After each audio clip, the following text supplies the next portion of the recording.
Dr. NightEchoes. I was scrolling through my phone around 3 a.m. when my screen lit up with a notification. It said my Uber Eats delivery was outside. I hadn't ordered anything. I figured it was a mistake, or maybe a neighbor's order went to the wrong house. I opened my doorbell cam app just to see if someone had left a bag on the porch, so I could move it before a stray got to it. The camera feed loaded. There was a man standing right in front of the door. He was wearing one of those high-visibility neon vests and holding a brown paper bag. He wasn't looking for a house number or checking his phone. He was just standing, perfectly still. His head was tilted slightly, staring directly into the camera lens. I watched him for a minute, waiting for him to leave the bag and go, but he didn't move an inch. 10 minutes went by. I stayed on the app, watching. He didn't shift his weight. He didn't look down. He just stared. His eyes looked very wide, even on the grainy night vision footage.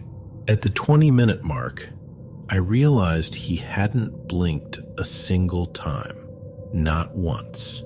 It felt like he knew I was watching him on the other side of the screen. My heart was thumping against my ribs. I reached out to trigger the two-way talk feature to ask what he wanted, but my hand was shaking so much, I dropped the phone. When I picked it up and looked at the feed again, the porch was empty. No bag, no man. I checked the street through the window, but there were no cars parked anywhere nearby. I didn't see him walk away. The notification on my phone was gone too, like it had never been sent. I checked my account history the next morning, but there was nothing there. I still have the high-vis vest in my head though. Every time I get a delivery now, I look at the camera feed first. I'm always afraid I'll see those eyes again, just waiting for me to open the door. I woke up at 2 a.m. because I was thirsty and needed a glass of water from the kitchen. I sat up in bed and looked at the old vanity mirror that sits on my desk. In the reflection of the glass, I saw someone standing inside my open closet across the room. They were very tall and just stood there perfectly still among my heavy winter coats, watching me through the mirror. I felt a cold sink in my stomach, and my heart started racing against my ribs with a heavy thud. I didn't want to move or make a sound because I was terrified they would notice I was awake and looking at them. I stayed perfectly still for a long time, watching the dark shape in the glass. I could see the texture of their dark, rough jacket and the way their head was angled toward my bed. I finally counted to 3, held my breath, and turned around to look at the closet directly. The closet door was shut tight.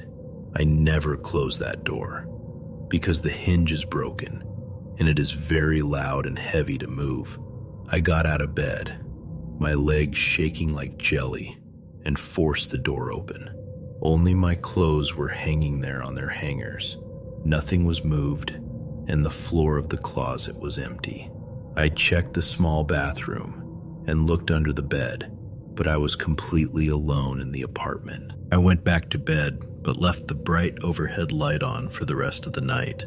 When I looked in the vanity mirror again, the reflection still showed the closet door standing wide open, even though I could see the real door was closed right next to it.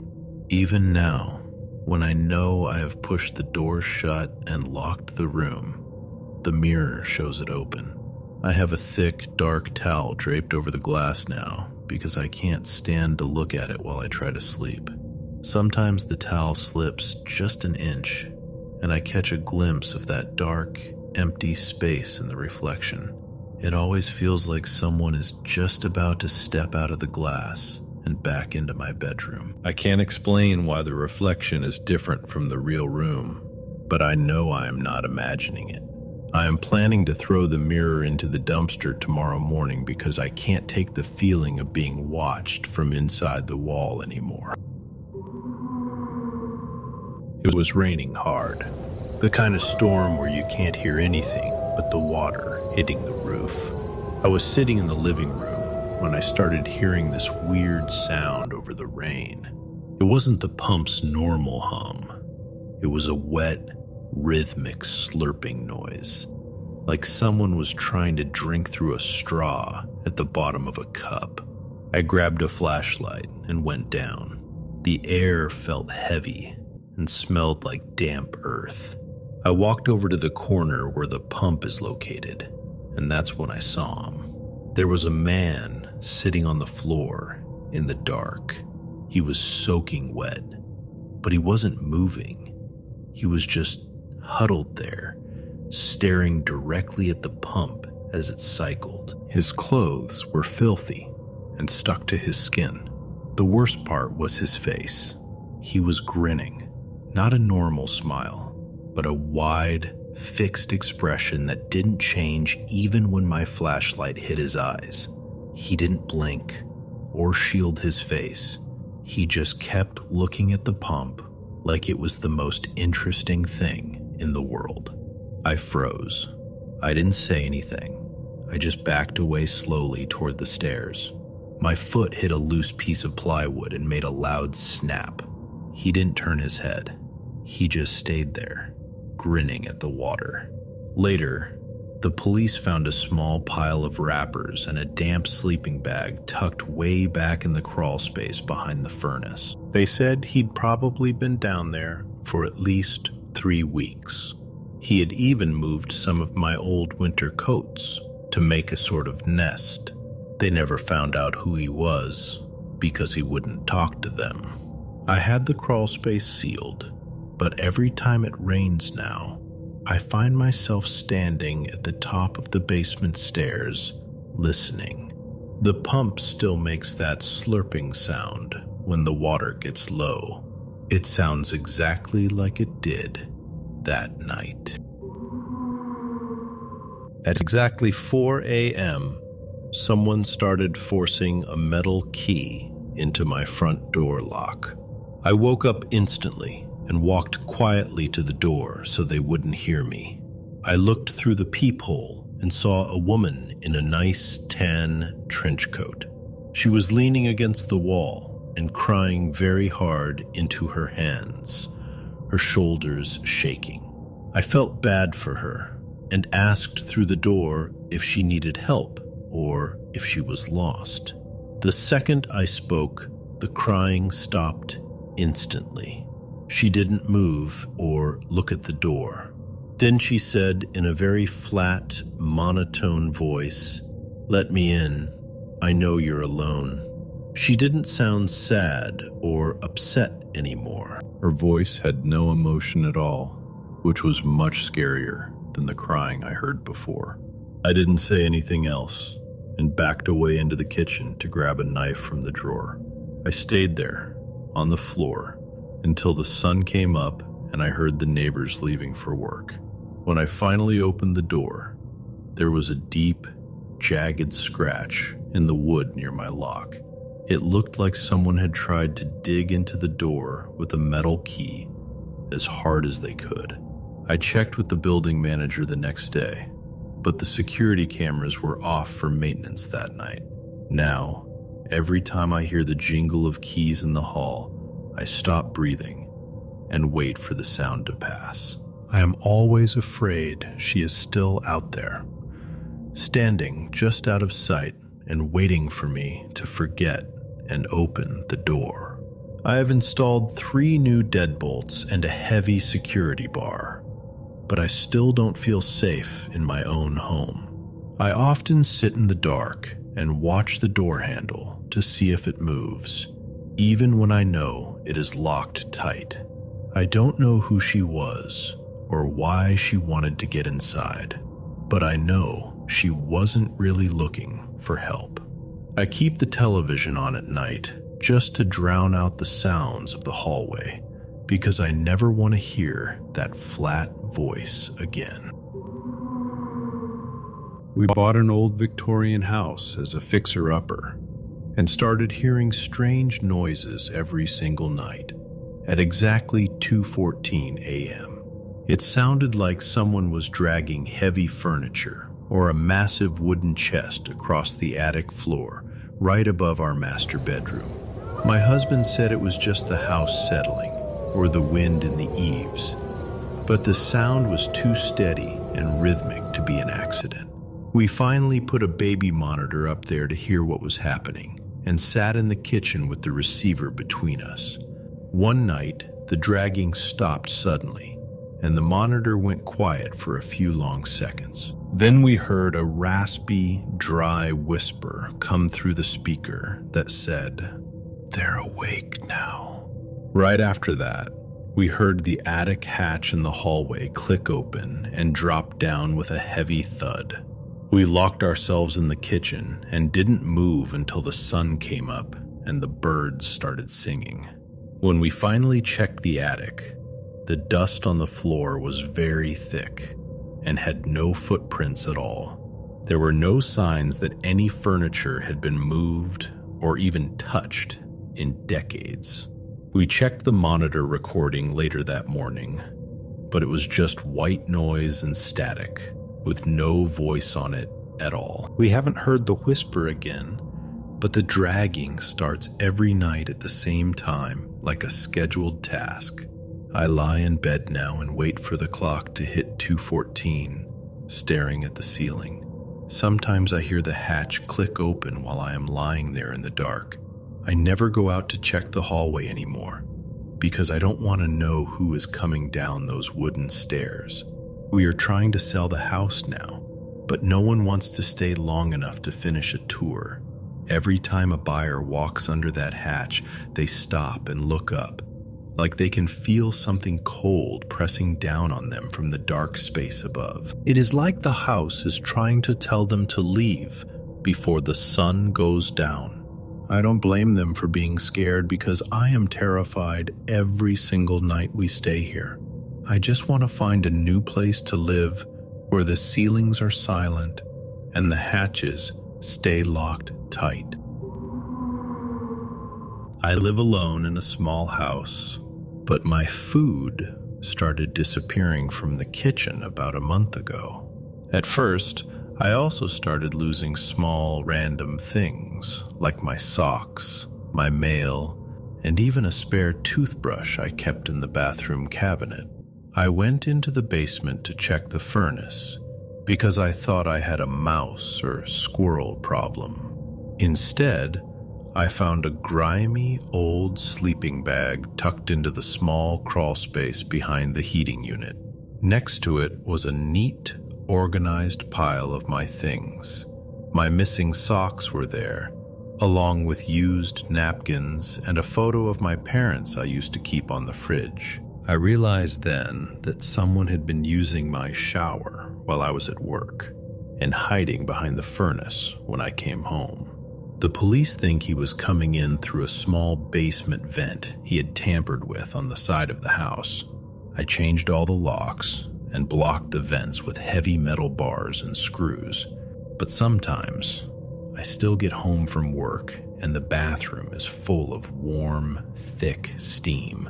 The floor is dry, and the towels haven't been moved, but the air is humid and smells exactly like my expensive soap. I stand in the hallway and listen to the silence of the house, but the air feels full and heavy. I feel like someone is breathing just on the other side of the basement door, waiting for the lights to go out so they can come up. I never go down there alone anymore, even during the bright day. I keep the basement door deadbolted at all times, but I still find small things missing, like a single spoon or a pen from my desk. It feels like I am sharing my home with a ghost that eats my food and watches me sleep from the shadows of the floorboards. I check under my bed every single night before I can even think about closing my eyes to sleep. I wonder how long he was down there before I finally noticed the sleeping bag. I feel like a stranger in my own house, and I don't think I will ever feel safe here again. Every time I hear a sound from the basement, I feel sick. I was in the kitchen late at night, when I heard the rusted, metallic squeak of the swing set in the backyard. It was a very still night with no wind at all, so the sound was loud and sharp against the silence. I looked out the window and saw a man in a tattered, dirty clown mask sitting on the swing. He was moving slowly back and forth in a steady rhythm, making the metal groan with every single move. He was staring directly up at my master bedroom window, where my wife was sleeping. He didn't look at the kitchen or see me watching him from the shadows of the house. By the time the police arrived, the man was gone, and the yard was empty. They found fresh, muddy footprints directly under my daughter's bedroom window on the side of the house. The grass was trampled down like someone had been standing there for hours before moving to the swings. Now, I sit in the kitchen every night with the lights off and wait for that squeaking sound to start again. I bought a big, bright floodlight for the yard, but I am too scared to actually turn it on and look. I don't want to see what is waiting in the dark near the back fence. My daughter told me yesterday that she hears someone whispering her name through the glass at night. We are moving to a new state next month, but I still check the backyard every 10 minutes to be safe. I can't shake the feeling that the man in the mask knows exactly where we are going and is just waiting. I have started sleeping on the couch near the back door with a baseball bat because I don't trust the locks on the windows anymore. I find myself looking out the window every time I hear a noise, even if it is just a small bird.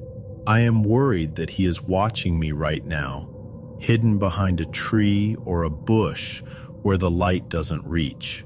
I just want to protect my family, but I don't know how to fight someone who only appears in the dark. I hope that when we finally leave this house, the squeaking stays behind in this yard forever and doesn't follow us.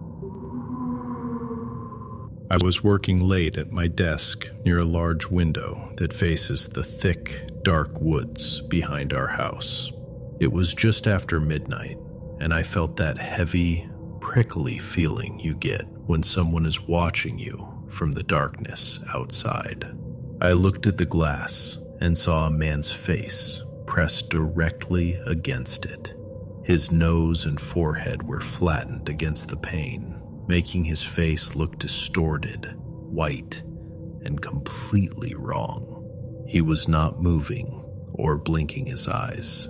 He was just holding an old, bulky camera in his hands and staring at me with small, dark eyes that looked like pits.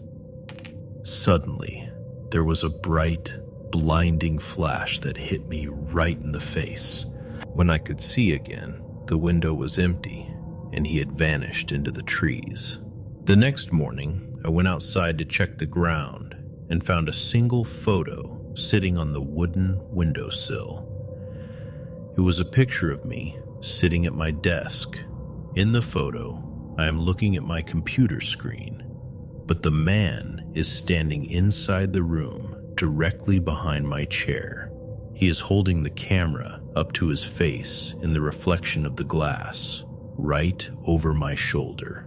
I called the police immediately, but they found no tracks in the woods and no signs of a break-in at any of the doors. I moved my desk to a small room with no windows, but I still feel that heavy stare on the back of my neck every time I sit down to work.